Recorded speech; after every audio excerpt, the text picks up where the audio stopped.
Scott, do you like coffee? I've been known to enjoy a cup of coffee. I love coffee. I drink probably far too much coffee. And that is why I'm excited to say that this is our first sponsored podcast, and we're sponsored by Roast Scout.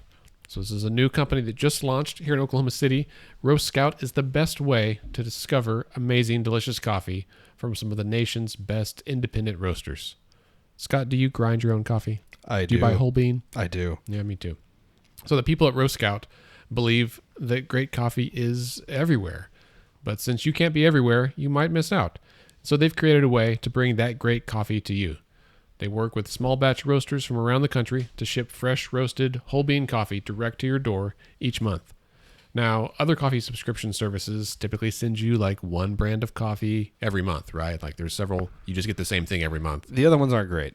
It's fine. It's coffee. I'm not going to complain. But Roast Scout finds new roasters, and each month you get a different kind of coffee bean from that's roasted in a different roastery. Now, see, that seems like something I'd be into. It sounds like something you'd be into. Yeah.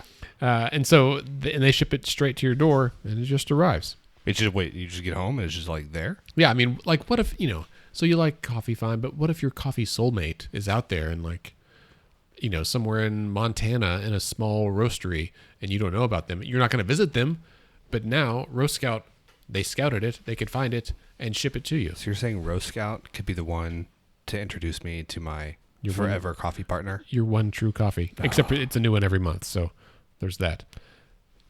So you can sign up today. They just launched this week. If you go to roastscout.com/letsfixthis, you can sign up on there and have that coffee delivered right to your door as well. You should do that. It's better than Blue Apron. Do this instead. All you got to do is grind the coffee and then, mix it with hot water, basically. Yeah. However you like to make it. I think they even sell some like coffee making apparatus. Paraphernalia. Apparati. Yeah, Accoutrements. Accoutrement. roastscout.com/letsfixthis.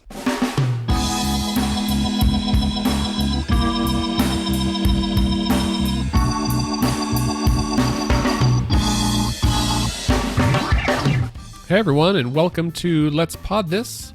My name is Andy Moore. I'm one of your hosts. I'm joined by your other host, Dr. Scott Melson. Hello, sir. What's up, dude? How are you? Man, I'm well. I'm dry. More so than I was like 2 hours ago when I walked from my, car to the front door. It's damp out today. That is an understatement.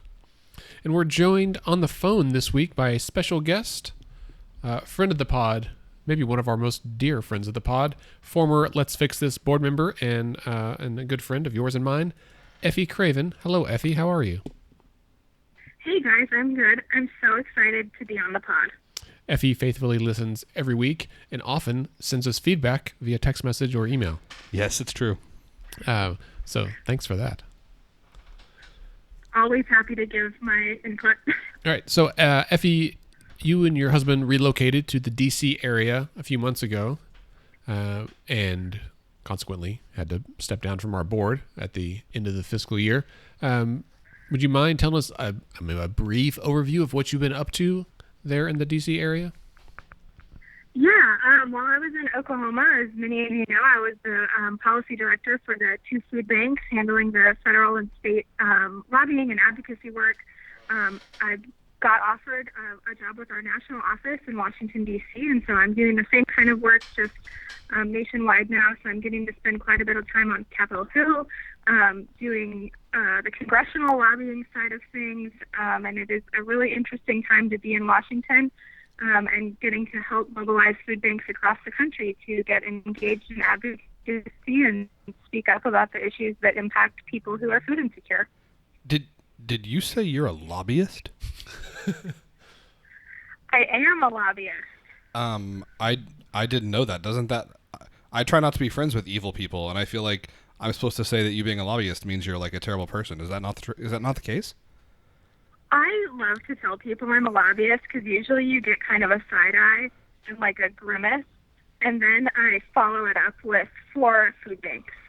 and then they usually warm up quite a bit. So Right. that's a really great point that, it's not just huge evil corporations that employ lobbyists. There are lots of great organizations, nonprofits included, that recognize they need to have a voice with legislators. That is, I think, it sounds like maybe you've explained that before. Because that was a very, I have explained that before a few times. Because usually, lobbyists and I don't know if there's another profession that comes to mind off the top of my head that usually makes people kind of uneasy right off the bat. Like, ew, Attorneys. that sounds dirty. Yeah, right, yeah. I work in infectious diseases. That makes people feel pretty uncomfortable when I say that. Oh, that's true. But they know you're doing good. Like, you're not spreading infectious diseases. They don't know that up front. I often have to clarify. He doesn't say he works in a clinic. He just says, I work in infectious diseases. And they're like, ooh, like Ebola? Well, kind of. I mean, theoretically. Yeah. This is totally off topic, but I want to say, Scott, there's a ladybug here in Upper Room Studios, and it is walking the length of this microphone cord on the table. Can you see it right here? Yeah, it's Patsy. Patsy. Yeah. I've taken a picture. Isn't that supposed to be good luck? I don't know. It doesn't have any spots. Maybe it got washed off in the rain. Maybe. Patsy, where are your spots? Hey! There it is. There it is. All right. Well, I just took a photo of Patsy. I will post it on our social media. Yes, please do. Well, she's transitioned to a new cord. She's coming from my side to your side of the table. Yeah, she knows I'm talking about her. She does. She heard her name. Come over there and set you straight. Yeah, right. All right. Well, do we have any announcements? No announcements. Let's jump into the news. All right, news roundup. So first up today, we have the great folks at KGOU, who always are doing fantastic work, have a nice piece. Ethics Commission passes revolving door rule again. So briefly, the Oklahoma Ethics Commission had passed a rule that was barring elected officials and agency heads from becoming lobbyists for 2 years after leaving their position. They passed this rule last year. The legislature said no thank you during the 2018 session and passed a resolution basically saying thank you for your input, but no. They argued that the Ethics Commission had overstepped their constitutional authority.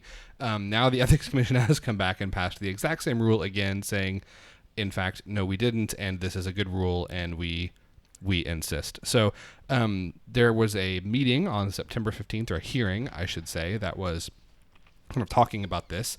There were our agency representatives there. Ashley Kemp, who is she was the executive director of the commission, said that, we feel like we have the ability to do this. The Attorney General's office didn't have any concern about this.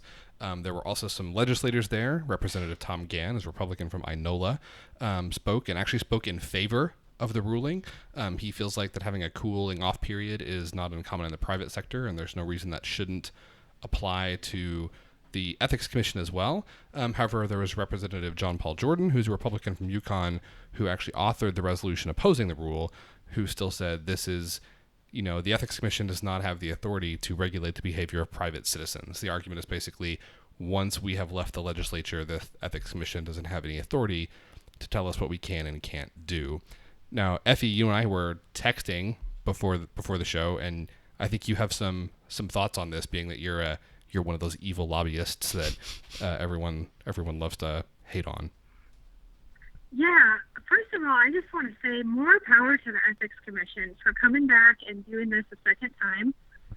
They are standing their ground on this one and obviously picking a fight with some members of the legislature. I think that, the revolving door rules are pretty common across the country in a lot of states. And I think in Oklahoma, this is important since we saw, I can't remember if it was last year or a couple of years ago, we saw legislators actually step down in the middle of session or in the middle of their term and then become employed as lobbyists like right away.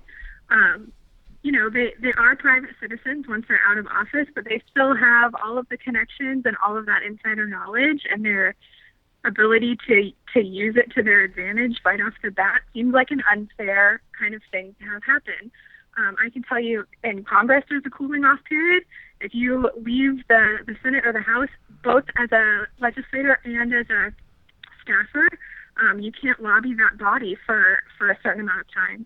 So this is pretty standard. I think it's common sense. I think that the legislators who are speaking out against this know that their next job perhaps would have been as a lobbyist. And so they're really just arguing for their own pocketbook rather than the best interests of Oklahoma. Well, and I think my understanding is that they're also concerned about legislators, or at the state level in particular, who would leave office and get a job at like a nonprofit organization where they might be the executive director. For example, former legislator Joe Dorman is now the director of the Oklahoma Institute for Child Advocacy. Now, it's been a long time since Joe's been out of office, so this rule wouldn't apply anyway. But in that example, like you might, let's say you leave the legislature and you were a big advocate for children or for mental health services or something, and you went to one of those organizations. Members of the legislature were worried that that would mean that they couldn't, in their role as a executive of that organization, come back and advocate for those services. I think that probably needs clarification with the Ethics Commission, but as a nonprofit professional, and I've only ever been a nonprofit lobbyist, that doesn't sound quite right to me.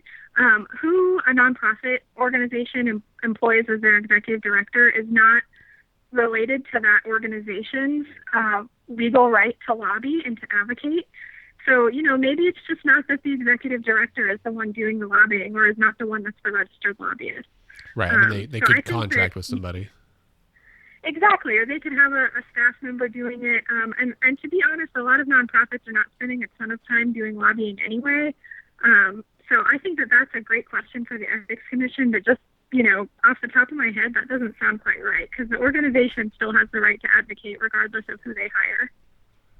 Well, I think kind of related to this, we're going to jump, as I was hurriedly putting our agenda together today and looking at the order of the articles we're going to discuss. I should have put the one I put towards the end next. And this is a piece from Non-Doc talking about the freshman class size of next year's legislature, and that essentially the freshman class next year is going to be huge. There will be, even if there are no incumbents who lose in their general elections in November, the next session of the legislature will have a freshman class that's got 44 new members in the House and 12 in the Senate.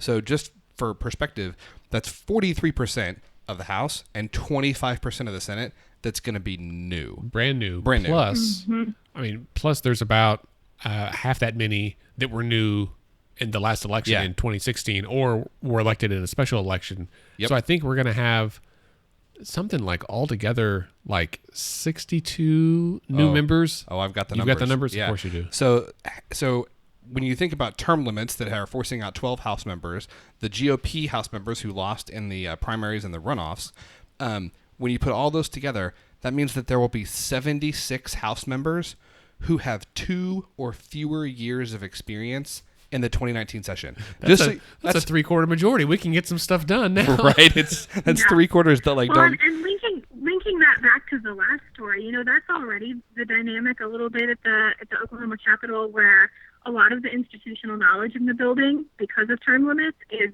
held by staff and lobbyists who've been there a long time, because there's not term limits for those positions, right?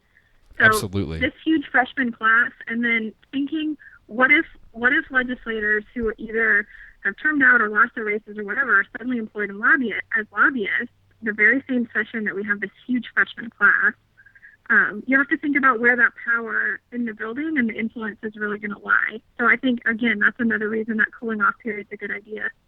No, I mean, that's exactly the point that I was going to make. And the article from Non-Doc actually goes on to say that because there's going to be so much new blood and because the institutional knowledge will have so much of that's going to have left the building, people who are unelected, and just because somebody's not elected doesn't mean they're like bad, right? Just because somebody's a career staffer or a lobbyist doesn't mean that they are malintentioned or that they're a bad person, but it does mean that they don't have the same kind of accountability to the public that elected officials do. Mm-hmm. And those people are going to have an incredible amount of power in the 57th session of the legislature because so many of the members are going to be new. And that's really something. That's exactly right. And I think that there's, there are ways in which that could be a positive, right? Like, because there's so many new people there, they're going to kind of figure out their own way of doing things. But I think the question that we don't know the answer to yet is going to be, are they going to rely more on staff? Are they going to rely more on lobbyists? Are they going to be putting out like Facebook posts to their constituents? Like, where are these new legislators going to be getting the information that they use to make decisions as they're voting on the rules that govern our society. Indeed. Mm-hmm. I'm trying to take some more photos of Patsy, but because my first one was blurry, she's moving so quickly. She's just cruising around. It's like one of those little like slot car tracks you have when you're a kid. She's training. We have agility trials coming up. Sport trials. That's nice. A little obstacle course for your ladybug. Yeah. What's next, Scott? All right. So next up, we've got another. I try really hard not to double dip our news sources every week, but KGOU was just killing it this week. We've got another piece from KGOU.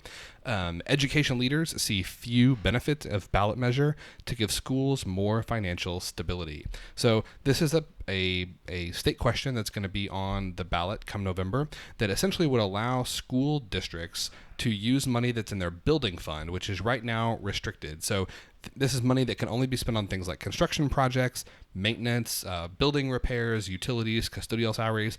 And this is a bill that essentially would allow school districts to transfer money out of those building funds and use it for other things, like teacher salaries, for instance. This is a bill by State Senator Stephanie Bice, who's a Republican from Northwest Oklahoma City.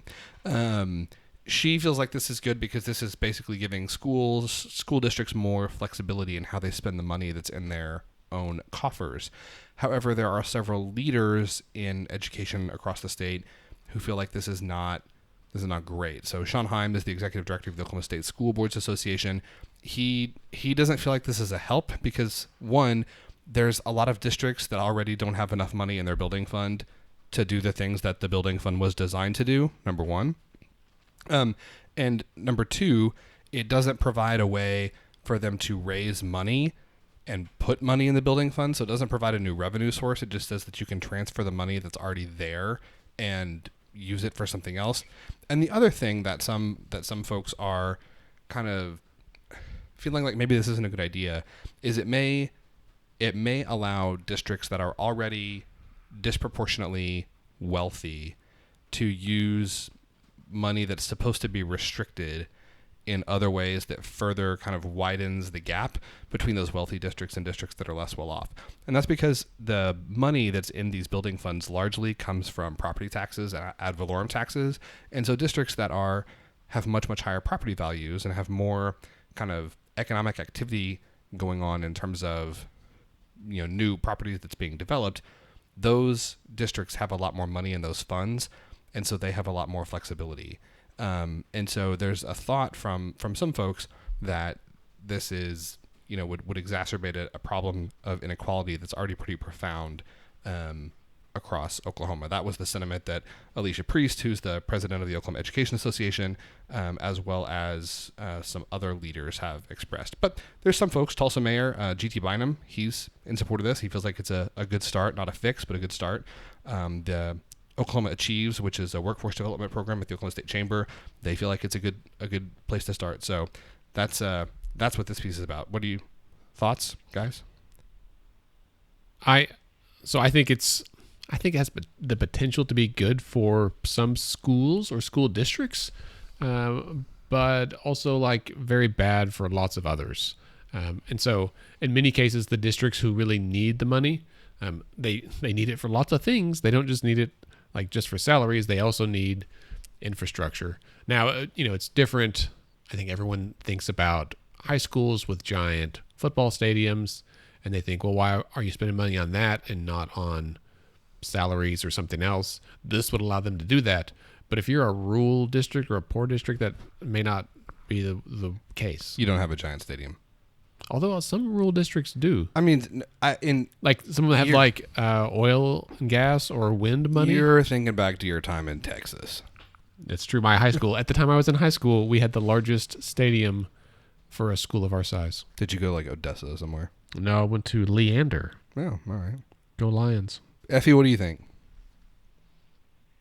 I mean, I think that it sort of sounds good, and it sounds like a kind of a local control, let schools decide how they want to spend what is currently restricted money. But I agree with some of the folks that you mentioned in the article that it's not really a fix.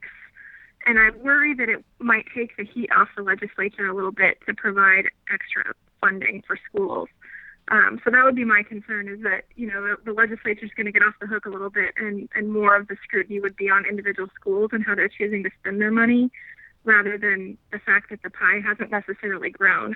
Yeah, that's where I'm at. I totally agree. Like, this to me just says the districts that are already wealthy are going to be able to, use some of that to offer perks and incentives that maybe they can't now, which is just going to further exacerbate the problem of inequality that we already have. But all right. Well, shall we press on? Yes. All right. Next couple of pieces here are going to focus on healthcare. Next up is a piece from News OK. This is one of those things that, at least for me, is kind of equal parts tragedy and just infuriating. So this is a follow-up to something we mentioned a couple of weeks ago, that the Pauls Valley Hospital was struggling to keep its doors open. So there was 2 weeks ago an emergency meeting of the Pauls Valley Hospital Authority. They weren't sure whether they were going to be able to make payroll, even stay open. They emerged from that feeling like they had a plan in place. According to this article from News OK, that plan included fundraising on Facebook and establishing a GoFundMe account for the hospital to try and raise enough money to pay its employees. The piece was published on Tuesday. Full disclosure, as of now, they were able to make payroll and pay their employees. Whether Pauls Valley Hospital is going to be able to stay open in the future is still very much an open question. And this is just, all I'm going to pontificate here for a second. This is, people talk about things like Medicare and Medicaid and government programs, and they talk about them like, people use the term welfare a lot and subsidies. When you cut those programs on which people depend, you're hurting the people that depend on them directly. Like, you're hurting people who are insured by Medicare and Medicaid, but you're hurting a lot of other people too, because especially rural hospitals depend largely on those sorts of federal programs for their revenue. And when you cut those to the point where a hospital can't stay open, that hospital closes. That impacts whether or not businesses move into that community. That impacts people who live in that community, because if you're a person with a lot of chronic health problems, you probably can't afford to live 27 miles away from a hospital, right? It impacts what the demographics of that community look like. It impacts the economics of that community, because when a hospital closes, there are usually hundreds, if not thousands, of people who lose their jobs. So this is just, I think, to me, a tragic story all the way around, and also infuriating, because I don't think it's a story of, there's some issues about whether or not the hospital was managed appropriately by the group that operated it before. I don't know the details of that, and I'm not going to comment on whether or not I think that that's a part of it.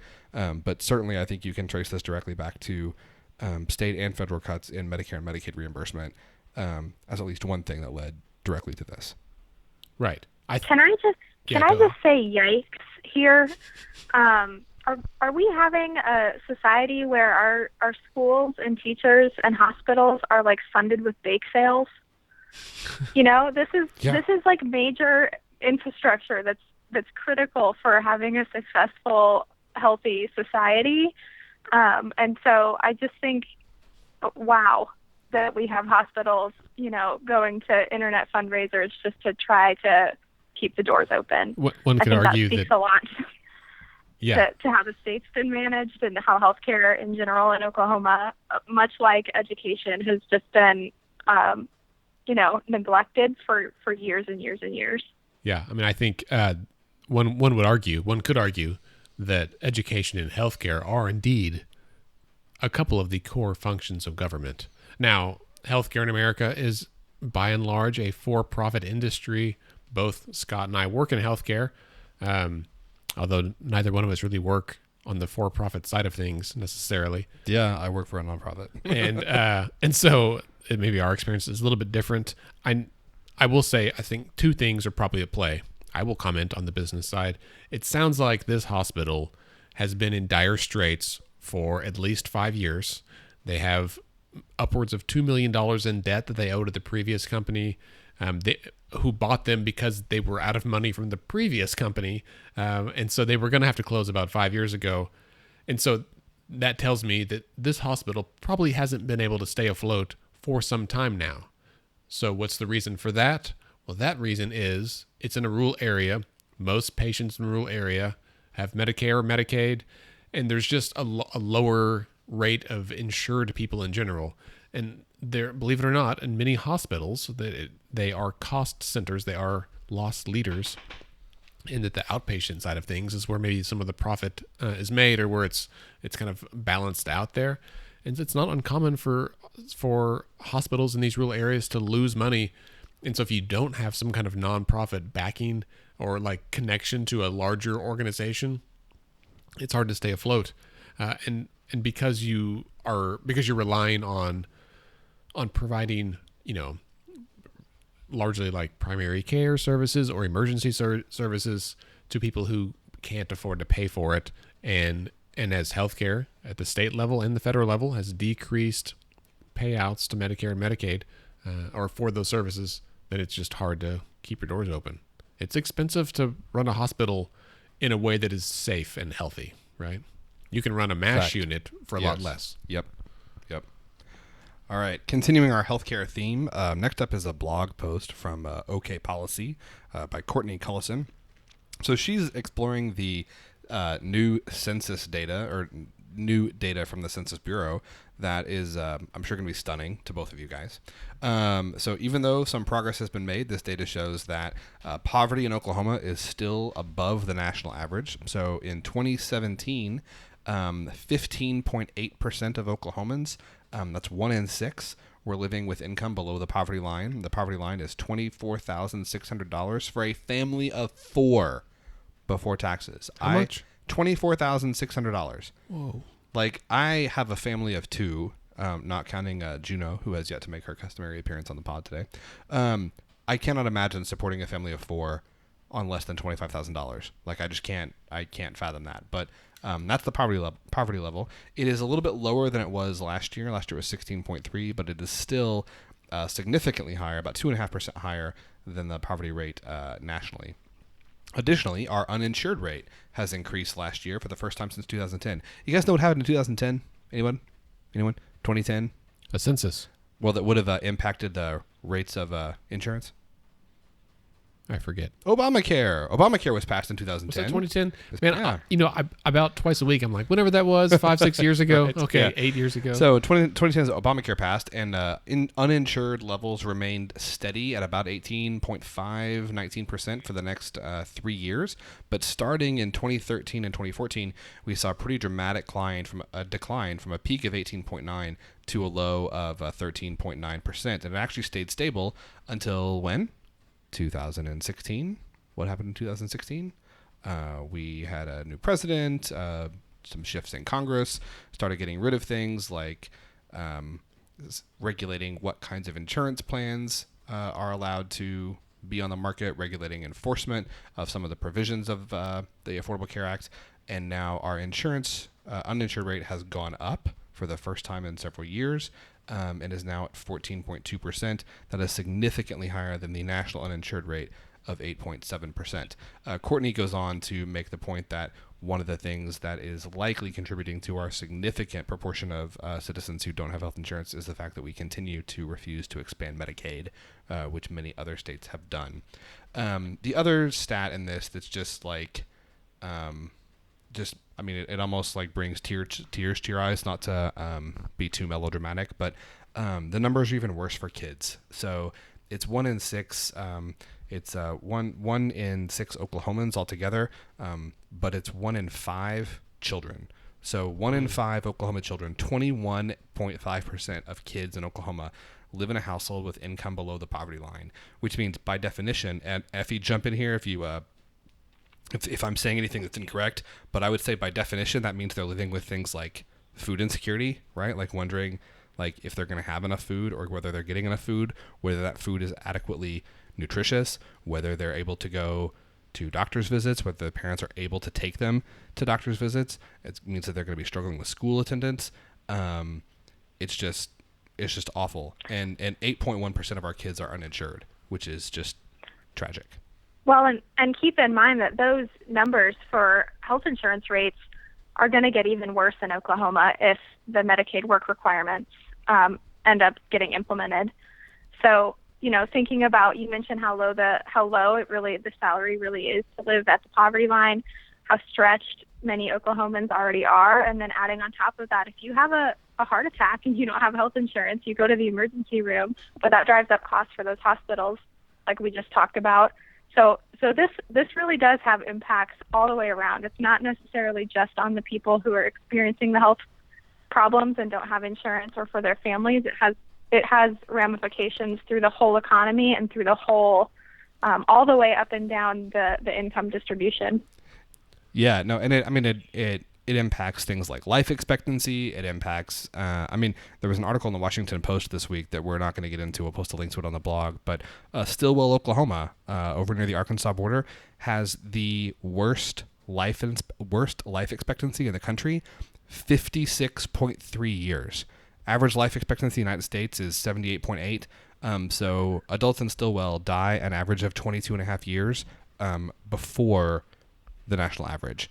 I'd be really interested to see what sort of historical year that corresponds to, because to me, a life expectancy in the 50s sounds like something that you would expect from, I don't know, a couple hundred years ago. Mm-hmm. Yeah.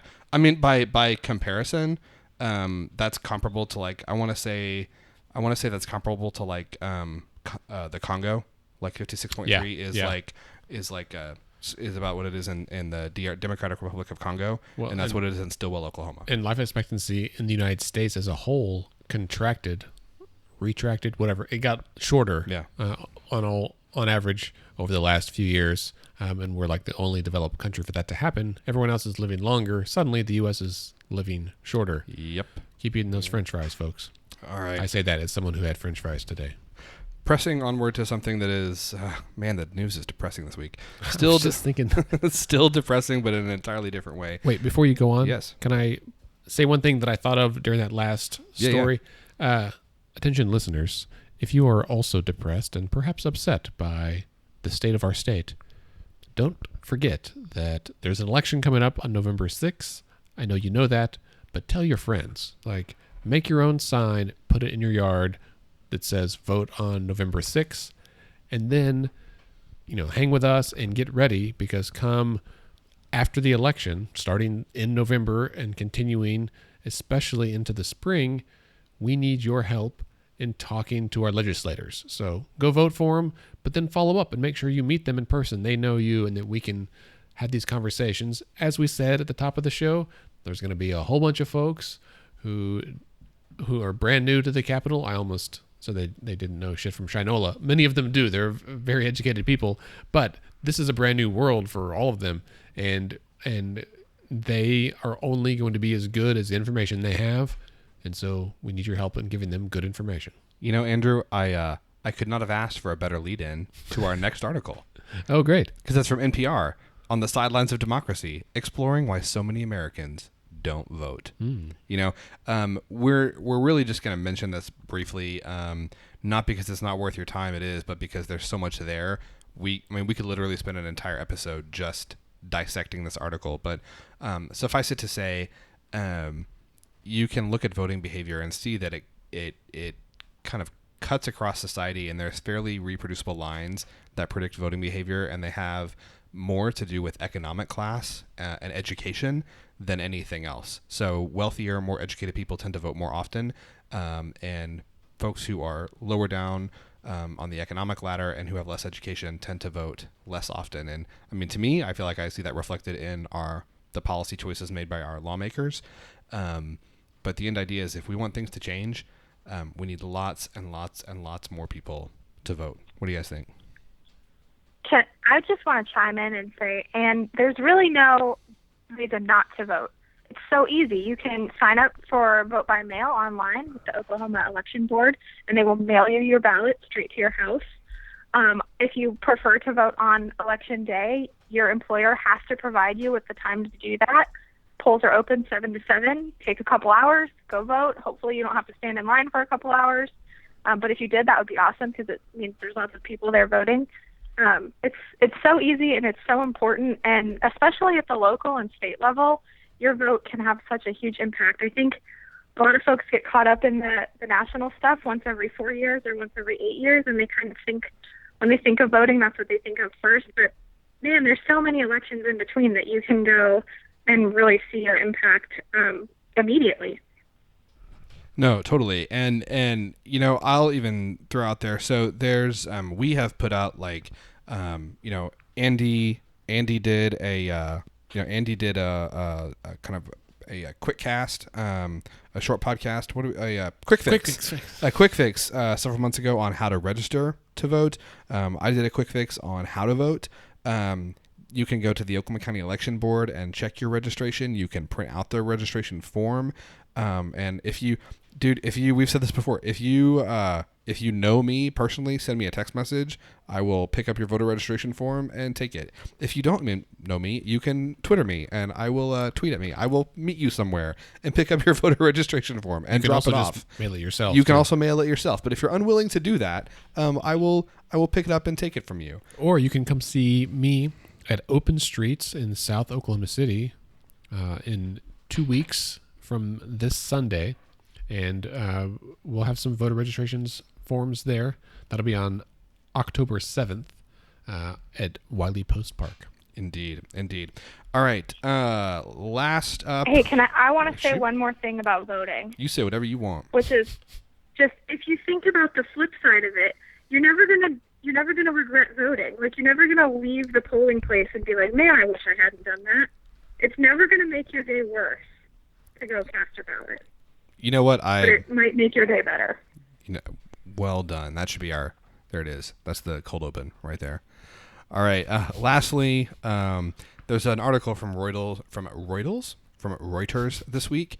Most states lack the reserves to weather the next recession. It's basically talking about state treasuries and that despite the lessons we thought we learned in the Great Recession of 2008, there are a significant number of states across the country, 23 in fact, that are not in a good position fiscally to be prepared for a next recession. And I'll just cut to the chase. You guys, any idea where Oklahoma sits on that list? Probably like 1 or 2. We're not 1, but we are number 2. Hey. So Louisiana's first, followed by Oklahoma. So one thing to be thinking about as you are doing your advocacy leading up to the election is asking the candidates that are running in your district, what do they think the solution is to prepare Oklahoma for a future national economic downturn? Ask that again. What do the candidates running in your district think is the solution to help Oklahoma as a state, the Treasury, be better prepared for an economic downturn? That's a good question. Right? Is it going to be that it hits and we just start slashing spending? Should we raise taxes now while we're in the middle of an economic upswing and store some money away?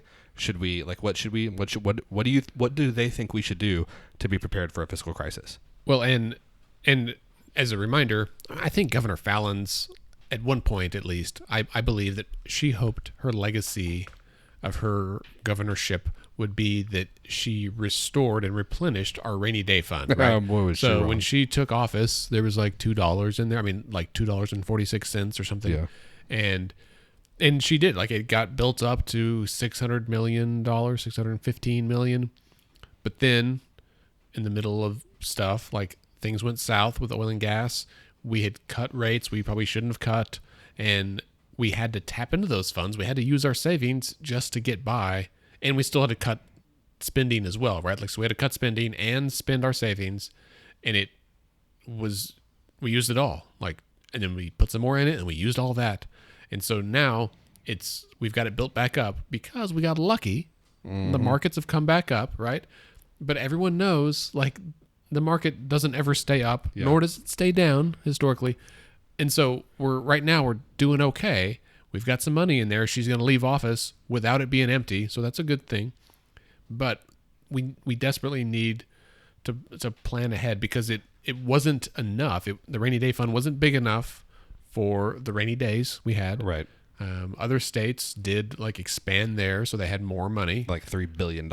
Yeah, because also it costs more to run a state today than it did 50 years ago, right? So we just need more money, and so we could plan ahead. And I think with some much smarter, wiser policies, we could maybe rely on revenue that is not so tumultuous, right? So like we live by oil and gas, we die by oil and gas. We need things that are broader, more stable, and then we could afford to invest in the state. We could pay our teachers an adequate wage. We could fix our roads and bridges. We could perhaps have health care and hospitals that don't close.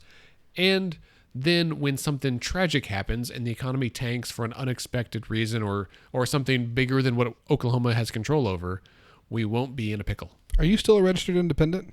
I am. I was just wondering when you became a communist. Listen, communism as a theory has some real perks. In application, it often is left lacking. I'm not saying that your cow is my cow. I'm just saying that maybe we could plan a little bit. All right. Well, I think that is, and also a hat tip to outgoing State Representative John Montgomery.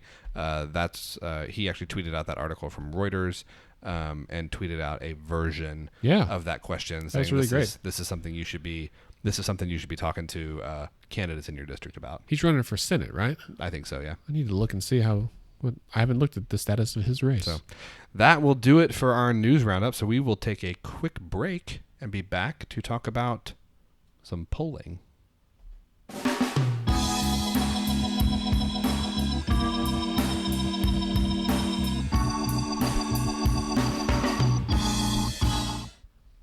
All right, we're back to talk about polling.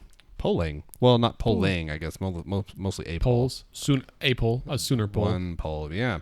So, do you think this poll... Are these the polls that keep calling me every 2 days from Fort Cobb? What? Yeah, are you getting probably in D.C.? I'm getting called constantly, and I thought that it was a scam, and so I've been declining it over and over and over again. And then I called the phone number back, and it said your number was randomly dialed for a public opinion poll, and I was like, oh man, I missed it. You got to answer those, Effie. I have not. I know, I've gotten a lot of. I know. I've had a bunch of spam calls from Mustang, Oklahoma, but when I answer them, hoping it's a poll, and it's not. It's like it's like a Google AdWords. I've thought about it. I've been getting some of those too, and there may be some of them that are polls, but I haven't called any of them back. You guys answer your phone calls. Bill Shepard needs your data. You know what? The very next time one calls, I'm going to answer it and, give them just all my thoughts. You know what you should do if you want me to call you back or answer my phone? Leave a message. If you call... and not me. Don't leave me a voicemail. I will not listen. If you call and I don't have your number in my phone and there's not a voicemail, block. Really? I get so many... Which just before we get into the specific poll that was conducted and the results, that makes me wonder a little bit if it's already skewed towards older voters because millennials aren't answering their phones.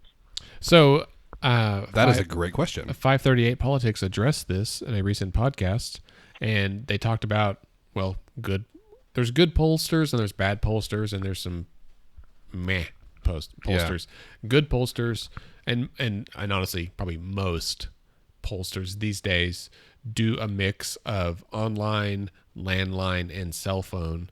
But it also depends on the individual poll because every respondent is pre-classified as like a likely voter, an unlikely voter, a registered voter, whatever. And so they have to guess on who's going to show up. And so, Shepard with Sooner poll caught a lot of flack about his polls shortly before the primary runoff because they skewed towards older, more conservative people. Yeah. But it's a primary runoff in Oklahoma. That's who's going to turn out. So. Yeah.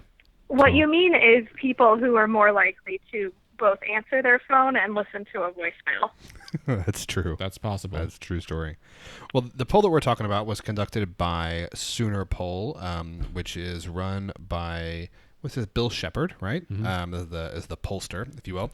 This came out. This is a little bit old news. This came out about 10 days ago, I think, but we hadn't had a chance to talk about it yet. And we are if you listen to the show, you know that Andy and I are data nerds and obsessed with 538. And because we don't live in a swing state and a lot of races here aren't competitive, there's not a lot of polling. So when we have a poll that we can dissect, we both get excited about it. Also, for the record, people wonder about why there's not more polling. To do a good poll, it takes a lot of planning. And so if you hire someone to do a poll, like if you hire Sooner Poll, I haven't actually priced them, but I've talked to people who do. And an average poll is somewhere between $15,000 and $25,000 in Oklahoma. Cheap. So that's for a statewide poll of likely voters, right? That's a pretty standard poll from both parties. So parties will poll within their own races and within their own parties. Like certain campaigns will poll, like congressional campaigns might, if they have the money. But again, I mean, $20,000 goes a long way for other efforts. So. Right. And when you have races that are predicted to be decided by 15, 20, 25 points, and there's not a reason to think that they won't be, you're not going to have, the Washington Post and ABC aren't going to come in and do a poll of the Oklahoma, first congressional district, right? Which is going to be a 30-point margin. They're just not going to spend the time and resources there when there's other races that are more competitive all over the country. So that's why you don't see more data. But we have this one.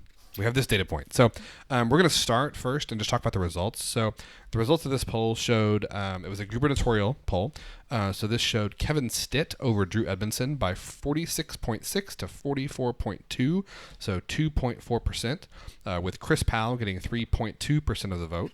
Undecided voters, or voters that aren't sure, were 6%. So just to jump in, there were more folks undecided than there were dividing the two main candidates. Which is huge. In fact, almost 3 times more undecided voters than there are folks that are separating the two gubernatorial candidates. So that's one big takeaway. Self-described moderates, folks who would describe themselves to the pollster as a moderate, favor Drew Edmondson by a margin of 49.3%, which, Andy, you and I were talking about this poll when it came out, and Effie, I think you were on that text string too. We both found that pretty striking. Among folks who said that Oklahoma is headed in the right direction, Kevin Stitt leads by 18.5%. By folks who say Oklahoma is headed in the wrong direction, Drew Edmondson leads by 8.2%. That's an interesting contrast to me, and one that I don't think bodes well for Drew Edmondson. I feel like it surprises me that he does not have a bigger lead among folks who feel like the state is headed in the wrong direction, and that tells me that Kevin Stitt is doing a good job as setting up his own brand apart from Mary Fallin specifically and Republican leadership generally. Well, I think it doesn't really. I think it makes sense. So it's just among people who think the state is going in the right direction, Stitt leads. Well, it doesn't say how many people think that. Like, if only 6 people think we're going in the right direction. No, it does. It's 44.3% of the sample. Okay, so less than half of the people think we're in the right direction, and he's got about a 20-point right. So great, so he's leading less than half the people. Well, right. I think that's good for Drew, which is the opposite of what you said. Well, so to me, because the wrong direction portion is 55.7% of the sample, and Edmondson leads by 8.2, which is good that he leads among that group of people, but I would have expected it to be larger. Does that make sense? Anyway. So among men, the 2 candidates are at a tie. Among women, Kevin Stitt leads by 3.7%. So here in a second, we're going to get into kind of talking about the results and kind of how you interpret polls. But Effie, just right at face value, what are your thoughts about those? What do you think about those results? Yeah, I don't understand the women thing. I'm also just confused that there's anybody who thinks Oklahoma's going in the right direction as far as the direction it's been going. We just talked about the article about Oklahoma having this high uninsured rate and high poverty level and the highest, whatever Stillwell is, lowest life expectancy in the country. Yeah.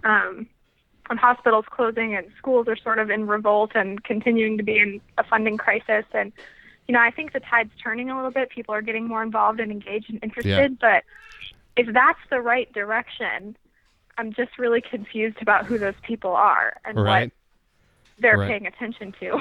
Yeah, that was surprising to me too. I thought that the wrong direction like I said, I thought that the wrong direction numbers, I thought there would be a bigger split, right? That there would be more people thinking Oklahoma was in the wrong direction. And I'm surprised that Edmonton's lead is only 8.5 points among those people. But, and then the women thing, I'm not even going to try to explain why Kevin Stitt leads among women, being that I'm not a woman. So I don't know that I can contribute anything to that discussion. Hi, Juno. Juno is, if you hear her in the background, she is making her customary appearance on the pod. So yeah, I don't have an explanation for that. That's another core group here that's missing is like, what do dogs think? What do dogs think? I can tell you that Juno's candidate, her preferred candidate for governor, would be the one who gives her the biggest bone. That is, that's who she's going to want for sure. Is that like the dog version of like a tax break? Maybe a refund. Maybe a tax refund. That's what she... Okay. So... See, additional polling needs to be conducted to really find out where Oklahoma's dogs are at on this. I would support that. I'll donate to the pollster that does that. So next up, I think we've got an interview with Mr. Daniel Chae, who's running for Oklahoma County Treasurer. Yeah. Effie, do you want to stick around or do you need to go? Whatever you guys prefer. I can just listen in. Well, either way, if you... It's like a preview of the pod. If you want to participate, we can keep you on. If you don't want to participate, I will hang up and record it in a different system. Oh, okay. I think I've participated enough, don't you? We love your participation, but if you don't want to, that's also fine. I'm fine either way. I'll let y'all interview Daniel. You take the reins here, and I'll listen to it when it's in its final form. Okay, I was going to say how about you stick around because you have good insight. That was my thought too. I want you to stay, but you do you. Yeah.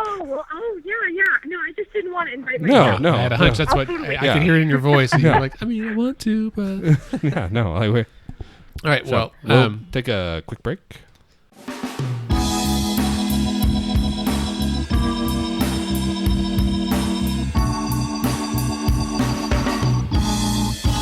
Our next segment is sponsored by the Brewers Union. Now, if you're a regular listener to Let's Pod This, you probably know that Scott and I enjoy a craft beer on occasion. But what you might not know is that Oklahoma is in the midst of a craft beer revolution. And there's a great spot right here in Oklahoma City where you can find some of the best beer around. The Brewers Union provides a workspace for aspiring commercial brewers, fostering their talent by offering a collaborative learning environment to grow brewing expertise, taproom sales, and distribution sales. It's kind of like an incubator for upstart breweries. Now, I've been there to the Brewers Union, and I can tell you it's a really great space. And yes, they do have a fantastic selection of local craft beer that you can't find anywhere else. But it's also an event venue that you could rent. It's the perfect setup, really. Receptions, fundraisers, or just a really awesome party.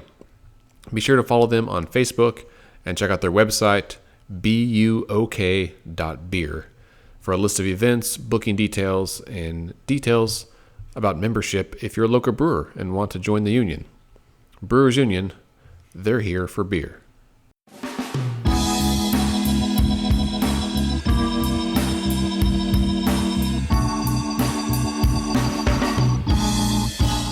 Okay, well, we're back.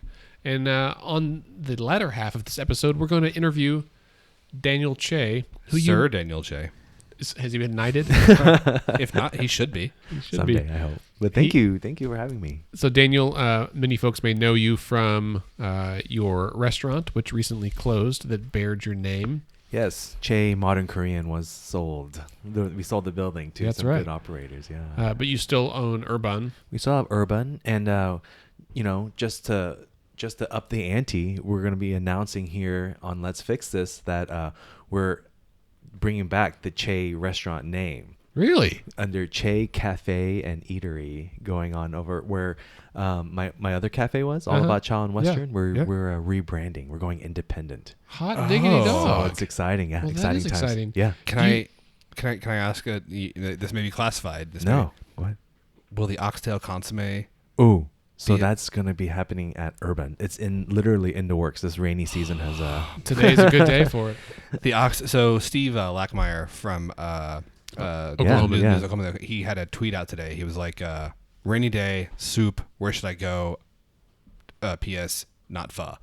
And like, and I was like, oh, where's the oxtail consomme? Oh, it's coming back. It's coming back. That's super exciting. Yeah. So So another good reason to subscribe to Let's Fix This. So. that's right. That's right. That's breaking news. This may be our first commercial and our first breaking news segment. breaking news. Well, Daniel, the reason you're joining us today is that you are actually running for Oklahoma County Treasurer. I am. This is kind of a return to your roots, right? It is. You know, it's funny. Like my conversations happen just like the way we just did here. You know, we're talking about restaurants, we're talking about our favorite dishes, and then we talk about eventually things that also matter to us as far as our intellect and feeding our soul. And Andy, you know, we've known each other for a while. That I used to work for county government before I did this, and so in lots of ways, it's a return to my profession, my skill sets, and so I'm really excited to be able to contribute to hopefully our community in this way as well. Yeah. What made you decide to run for office? You know, for the longest time, when you're working as a public servant, really, you just do the work. You know, it's you while you do follow the politics, the elections, you know, you still have the work at hand. You have the regulations that you follow.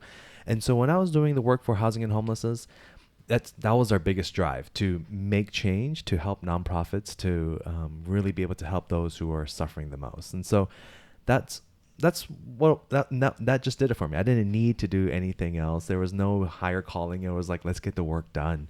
You know, and I think at some point while I was here in Oklahoma and trying to build the community around me and the ecosystem around me, you know, so many people were, I guess, talking about politics, and you know, and I realized how far off removed that was from the work of government, and lots of times, and oftentimes, you know, I think people get the two mixed up, and I guess I just learned that in lots of ways, sometimes to make actual change, and in lots of ways here in Oklahoma, you have to kind of step up. You know, you have to go into this leadership role to affect the culture. And when I was looking around, and particularly on the county government level, the culture of the county government was just not where I felt like it should be. And so I think that's very generous. Yeah, no, I think the work is hard for sure, but you know, when you have folks who have been in it for a long time, I would say that you're not as aggressive, and you're not looking at more progressive approaches to it. And so, yeah, that's one of the reasons why I decided to run after, and a part of it too is I also wanted to show my fellow colleagues, my fellow peers, you know, we can talk about this all the time. We can talk about this, but it's guys like you know, Andy, I told you, like, you know, it was thanks to Let's Fix This that just got me motivated to act upon and move from having simple discussions to what can I do? What can I personally do? And what can I do for my friends who are also equally invested in community discussions, and I'm trying to like motivate them, like, listen, if I can do this, you can definitely do this. And so, yeah. Is there any particular, you know, issue, any particular problem? Is there something that you see happening in Oklahoma County that you feel like, man, this is what I need to be tackling on the first day? Like, this is the most pressing thing that we need to address. Yeah, there are actually a couple, and you know, I wish there was just one thing, but I was just, as I reflect on the role, there's so much to do, you know. On the county treasurer role, the specific role, the day-to-day is obviously to collect taxes, the ad valorem taxes, and sending out those invoices that every property owner gets.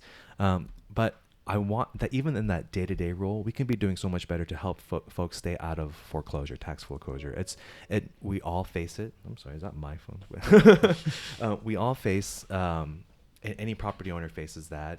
Any business owner faces that. And so when we talk about just that specific role of the county treasurer, I'd love to get more transparency in the office. The county's finances, the county's role on a larger scale. A lot of folks, I'm surprised, and well, I take that back. I'm not that surprised that many folks don't know what the county treasurer does. Many folks don't know even what the county commissioner does, you know? So I believe last time we talked, you know, we were sitting in the primaries and looking at as the results came in. So much of it is just education. You know, what do people at the county level do? And you know, a big part of it is that on the county side, across the board, almost all of the 8 elected officials have been there for over a decade, you know? And so during this time of politics, and you just have incumbents filling in these roles, you just sort of lose that education piece. Yeah, so you're running against Butch Freeman, who's the incumbent, and he's been in office for 25 years, and there's a considerable amount of time. That is, and I had this conversation today with a community member. It's not change for change's sake. I don't know Butch Freeman personally, but from what I've heard of him, what I know of him, he's a fine gentleman. I don't have anything personally against him. Yeah, you're not like running to say like, dude, gotta get that guy out of there. No, he's Chae for change. Yeah, with the extra consonant. But I think one thing I excelled at when I was working for the county and on the state level is pushing for new ideas. Looking at, they'll say like, well, the regulations are the regulations, and I happen to know, having worked on these for federal, state, and local levels of regulations, it's just there's a lot of room to work with it. Like when people put together a grant, there's a specific task, but there's multiple ways to get to that task. Ending homelessness is a great example of. There's so many different tactics to go about it. There are national best practices, Mm-hmm. and I think on the county level, we've kind of taken a back seat on that. We can be talking about it more. We can be pushing out the information. There's so many different ways, even on our webpage, where we can provide information to people. I think there's ways to avoid tax foreclosure on your properties. And yes, the county does have opportunities for senior citizens and folks that are disabled to get some tax relief, but that information is hard to find online. And it's just we just need to be doing a better job getting information out there so that we can prevent foreclosure. Right. So because if someone's foreclosed upon, not only are they then homeless, but the county also loses that ad valorem taxes, right? Right. If no one owns it, then it. Yeah, and it's just it's a hard thing to wrap around if you've just been kind of doing it like, well, we sent them the notice, and I think just this past week, if you get one of the newspapers like OKC Friday or the Black Chronicle, you get this really long, like 4 booklet, not even the 4 sheet, but like, like the whole division. It's a really long, it's basically like bigger than the newspaper itself, of just a list and list of people that are facing foreclosure, tax foreclosure. Oh man, I had no idea. Yeah. And it's exactly right. That's by regulation, they're required to go through the newsprint, but I think we're all so they put it out in whatever has like the lowest circulation, just right. to Wow. But here we are. We're in a sort of a new era, right? We're doing podcasts. We're around a table, and people just get information much differently than old school newspapers, and so there's a lot of room for improvement just on that end. Sure. On the larger scale, I think the aspect that everybody immediately goes to on the county side is the county jail, and people. Sure. Automatically ask, well, just yesterday I was talking to someone, like, well, what's your experience in law enforcement to be able to talk about this? And for a second I was like, well, I'm not a police officer, but actually my first job out of college was a job developer for parolees. So I would get patted down once a week just to go in, do interviews with parolees. I've been in prisons for a good chunk of that time, just getting to know people and getting them ready. And I was able to get in the front row seats of seeing people rehabilitated, working with the program when nonprofits are able to engage the jail more. I know our county jail faces a lot of issues. One, it's a simple answer, right? Like, oh, just get some nonprofits in there, do some programming, and they'll be rehabbed on the way out. But, the county jail doesn't even have enough people, enough guards to be able to do that. Right. And so there are obviously issues all the way around, but I think we need to keep that on the forefront. Let's keep talking about. Let's engage nonprofits so that people, when they're coming out, they're getting the services. So that both on the foreclosure end, both on the folks who are getting paroled, that there are options for them there, that we can help close this revolving door for the jail too. And yeah. So, this person that asked you that question, did they think that you're running for sheriff? No, I'm just confused why having law enforcement experience is a prerequisite for being the county treasurer. Sure. Our president hasn't served in the military, and neither the president before then, right? And yet they're the commander in chief, and I think that's what our democracy is all about, right? A citizen board that Yeah. keeps folks accountable, Yeah. right? And and I think as the treasurer, you're one of 8 elected officials on the county board of county commissioners. So along with the other 5 elected officials are all together considered the board of county commissioners. And So who all is? It's the 3 county commissioners. 3 county commissioners. You got the clerk, the treasurer, the assessor, the sheriff, and I think it's a court clerk. There's one more. Mhm. There's one more person in there that. Yeah. Oh yeah. Because there's Now I'm just gonna get thinking about it. That's gonna come to me. But- Well, that's fascinating. And so I know for the last few years, you have also served on like the continuum of care Yeah. for Oklahoma City. Right. So, while we were doing the restaurants, while we were building about our group of 3 different restaurants, I could never get away from wanting to continue on with, community investment on the other end, right? So I served on the Western Avenue board, and then also served on the City of Oklahoma City Social Services board. I always told myself that I wasn't ever going to say City of Oklahoma City because it just sounded It hilarious, sounds, but it does sound funny. here I am saying it. Oh man, Hey, man. I'm deep. It's getting real. So the Supportive Services Board oversees a few different funding streams. A couple from the federal government, from HUD, and one of the discretionary funds for the city. And so what we do is we gather together with the help of city staff, and we literally go through so many pages, I'd say like hundreds of pages of applications from different nonprofits requesting funds for all kinds of work related to housing and homelessness. And it's a good group to be with. I'm actually pretty fortunate to be part of it, made up of DHS, the Veterans Affairs, people in the city. It's a great group, and it's kept me linked. It's kept me linked with the pulse of our human services community here in Oklahoma City for sure. Yeah. You guys may have forgotten that Effie Craven is still with us on the phone. Effie, do you have any questions for Daniel?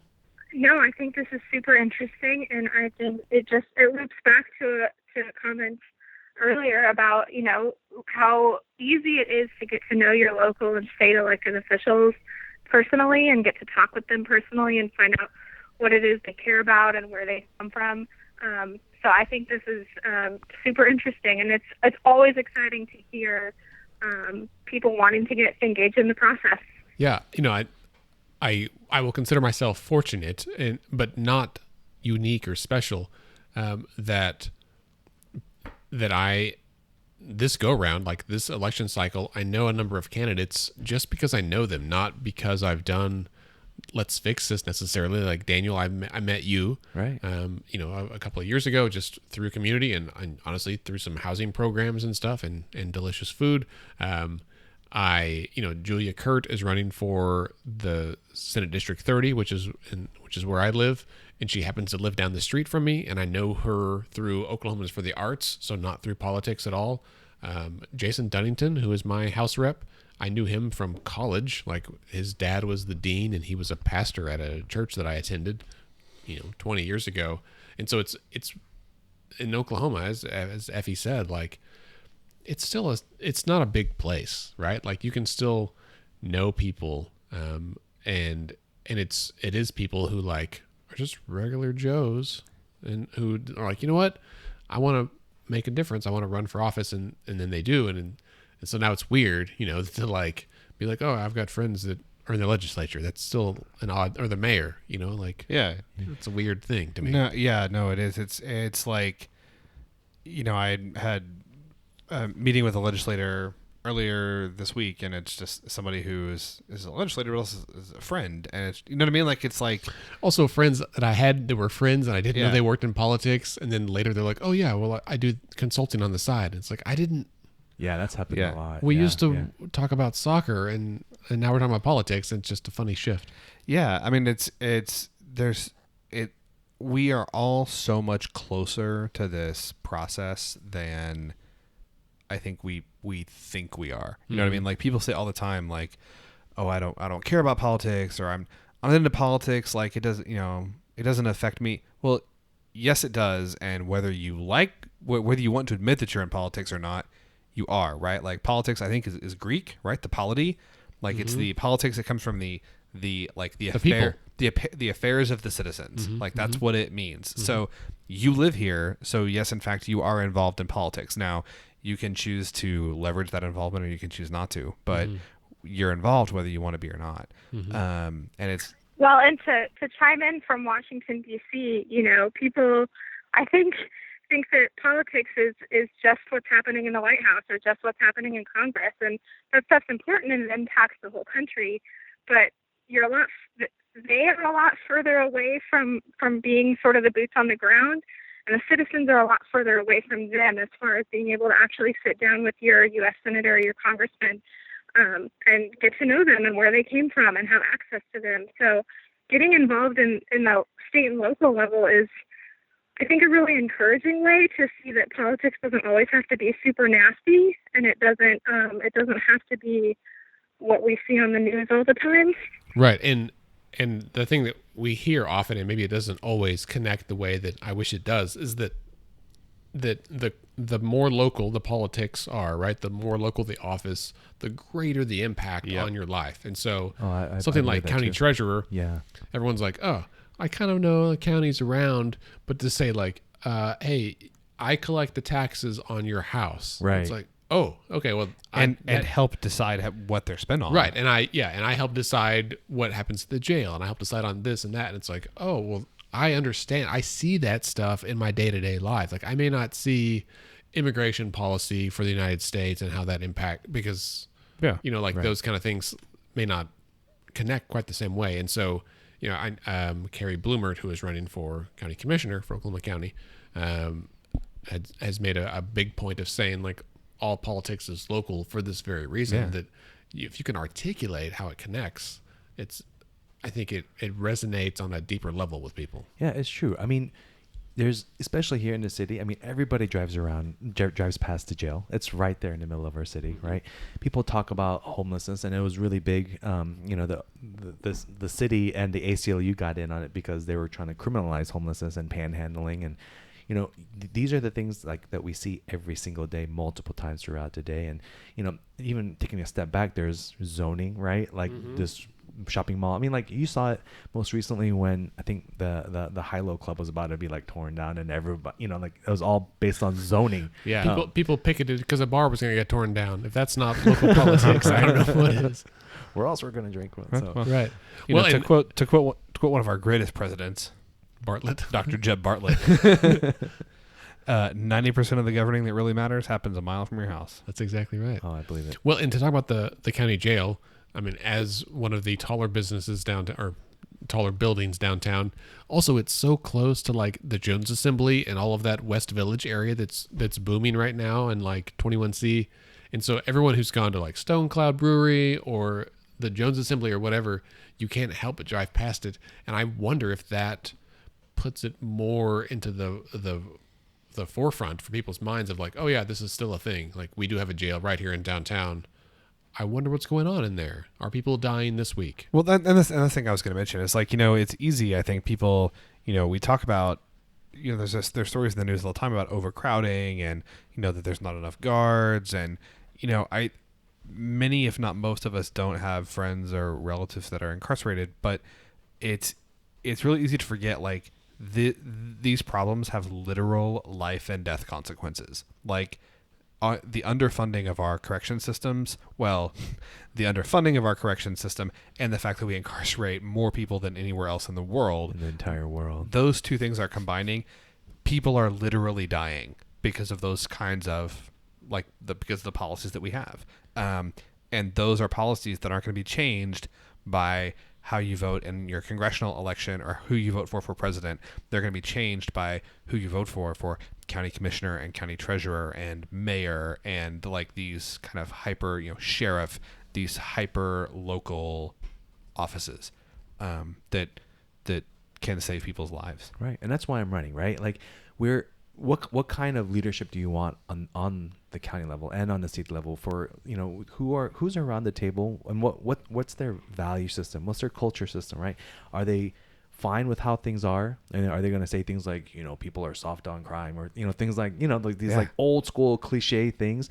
Or are they going to come out of that and say, hey, we've got issues that are much more complex than a simple 3-4 letter word, or 4-worded sentence. Like, are we going to think outside the box? Are we going to try to help people? I mean, we've tried this whole let's lock them up thing. Like, okay, that was a nice little tagline. What are we going to do as a community now for our own neighbors, right? If our own neighbors get locked up, like, are we just going to say, hey, let's lock them up, Right. throw away the key? No, I mean, we're not going to do that. We've already seen that. It's not economical. It's not sustainable.